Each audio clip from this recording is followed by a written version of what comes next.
आज भी हर वर्ष हजारों श्रद्धालु कठिन रास्तों को पार करके कैलाश की यात्रा पर निकलते हैं। लेकिन क्या आपने कभी सोचा, यह परंपरा आखिर शुरू कब हुई? क्या केवल आधुनिक समय से, या हजारों वर्षों पहले भी ऋषि, मुनि और साधक इसी मार्ग पर चला करते थे? आइए प्राचीन ग्रंथों, इतिहास और परंपराओं के आधार पर कैलाश यात्रा की सबसे पुरानी झलक खोजते हैं। अध्याय 1, पुराणों में कैलाश। शिव पुराण, स्कंद पुराण, लिंग पुराण और अन्य पुराणों में कैलाश को भगवान शिव का दिव्य धाम बताया गया है। इन ग्रंथों में देवताओं, ऋषियों और भक्तों के कैलाश गमन का वर्णन मिलता है। यही कारण है कि कैलाश केवल एक भौगोलिक स्थान नहीं, बल्कि सनातन परंपरा में एक तीर्थ के रूप में प्रतिष्ठित है। अध्याय 2, महाभारत का उल्लेख। महाभारत के वन पर्व में हिमालय, तपोभूमियों और उत्तर दिशा के पवित्र क्षेत्रों का वर्णन मिलता है। विद्वानों के अनुसार इन वर्णनों का संबंध कैलाश क्षेत्र की परंपराओं से भी जोड़ा जाता है। हालांकि हर विवरण सीधे आधुनिक कैलाश पर्वत का नाम लेकर नहीं दिया गया है। अध्याय 3, ऋषियों की तपोभूमि। पुराणों और लोक परंपराओं में कैलाश क्षेत्र को अनेक ऋषियों की साधना स्थली बताया गया है।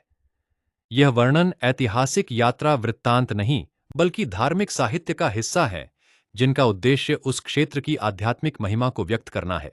अध्याय 4, बौद्ध और जैन परंपरा। कैलाश केवल हिंदू धर्म में ही नहीं, बल्कि बौद्ध और जैन परंपराओं में भी पवित्र माना जाता है।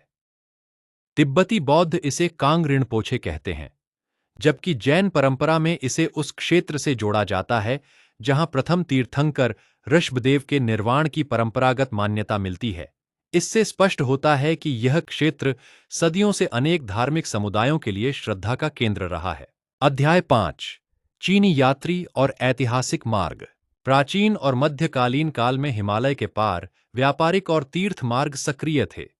विभिन्न यात्रियों और तिब्बती परंपराओं में कैलाश मानसरोवर क्षेत्र का उल्लेख मिलता है, जिससे पता चलता है कि यह क्षेत्र लंबे समय से तीर्थ और सांस्कृतिक संपर्क का केंद्र रहा है।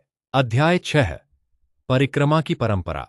कैलाश की परिक्रमा को हिंदू, बौद्ध और बोन तीनों परंपराओं में विशेष महत्व दिया गया है। श्रद्धालु मानते हैं कि पर्वत पर चढ़ने के बजाय उसकी परिक्रमा करना विनम्रता और श्रद्धा का प्रतीक है। अगर ध्यान से देखें तो कैलाश यात्रा का सबसे बड़ा रहस्य मंजिल नहीं, बल्कि यात्रा है। हजारों वर्षों से लोग अलग अलग भाषाएं बोलते रहे, अलग अलग देशों से आए, अलग अलग परंपराओं का पालन करते रहे, लेकिन जब वे कैलाश पहुंचे तो सभी ने एक ही बात महसूस की, प्रकृति के सामने मनुष्य कितना छोटा है और सत्य की खोज कितनी विशाल। शायद इसी कारण कैलाश की यात्रा केवल पैरों से नहीं, बल्कि मन और आत्मा से पूरी होती है। कैलाश की प्राचीन यात्रा हमें बताती है कि तीर्थ केवल स्थान नहीं होते, वे मनुष्य के भीतर परिवर्तन की यात्रा भी होते हैं। चाहे हम पुराणों के वर्णन पढ़ें, महाभारत की हिमालय यात्राओं को देखें या विभिन्न धर्मों की परंपराओं को, कैलाश सदियों से श्रद्धा, तप और आत्मचिंतन का प्रतीक बना हुआ है। हर हर महादेव